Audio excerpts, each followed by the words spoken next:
amma as geenye jechuudha alhamdulillah kaayoon teenya guddoon ammoo sheekaa fi darasoota isaa diyaaruudha jechuudha akkam jettan maashaallah mi diyaaraatee san dhufnee isin laaluuf dhufnee warri gartee warri ilmii baratu maaliif jira akkamit jira ziyaarree fi du'aa'ii irraa fudhannee du'aa'ii goonee fi yaana jennee dhufne akkam jettan Naatee bire akkasii gaa'ii alhamdulillah zaman ammaa kana keessatti gaa zaman afirii kan gartee wallaalli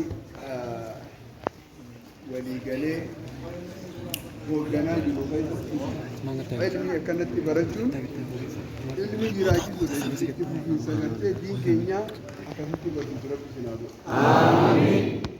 Mashakkaa isii hunda ba'attanii gartee deemuun kun درجة إسيء في جودة تناف يجودا المافوقا وان موجا تيسن تيسن الجارتا إلا فايو تيسن كوفا لالتني جلكا برا هنگت أموراتي ورد ديم ربي سناغدو بعد إسني جنة أرجع إيجا زيارات دفني حركة كلها دفني جنة كتاب قرآن أكثر شيخ في النجرة سونيس قرتي warreen jamiyyaa takka tannu kan nuteeti jira sanirraa firee lameen kana agartee akkasumatti isiniif hinne kanaafuu sheekni sheek muktaar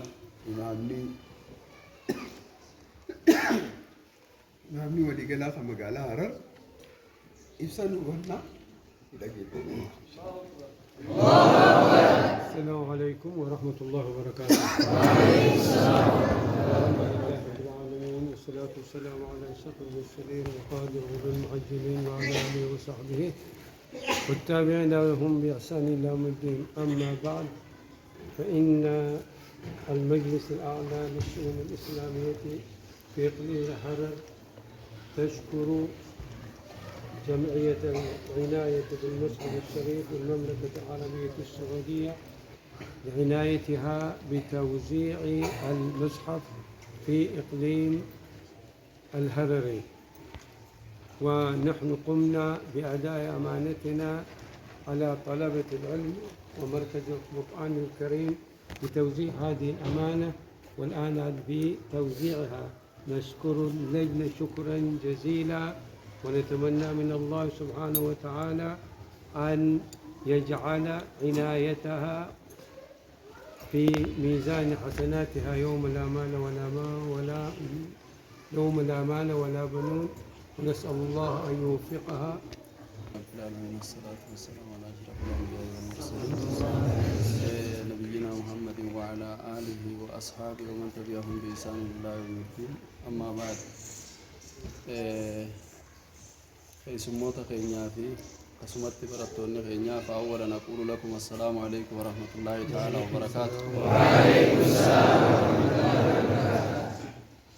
خيسمان دينكتت ندوته nuti guban qabaanne ra'iisa keenya ra'iisa majliisaa faadha jedhu kuni ra'iisa majliisa gartee naannoo Harariidha.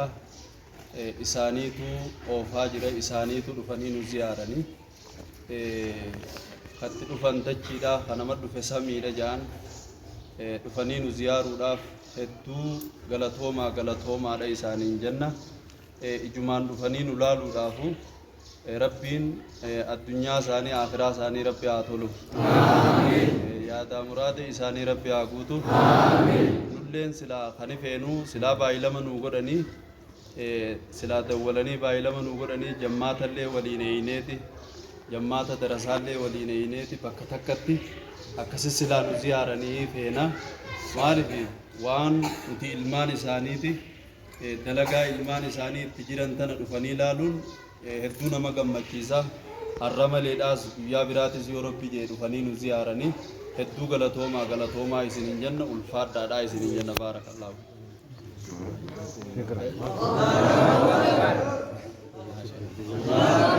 بسم الله الرحمن الرحيم. بسم الله الصلاة والسلام على رسول الله صلى الله عليه وسلم. إذا وان داران تنا مجلسني دفع شيخنا شيخ بكري أستي زيارون ما شاء الله. أكو مبينتي مجلسني diin to'achuu eegalee jira jechuudha alhamdulillah dhufee ilaaluun kun waan guddaadha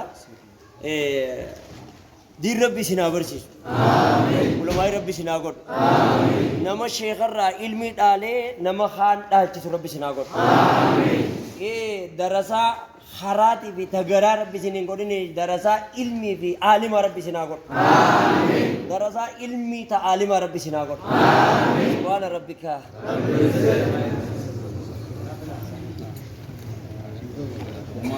Uma ukis fitanne baru.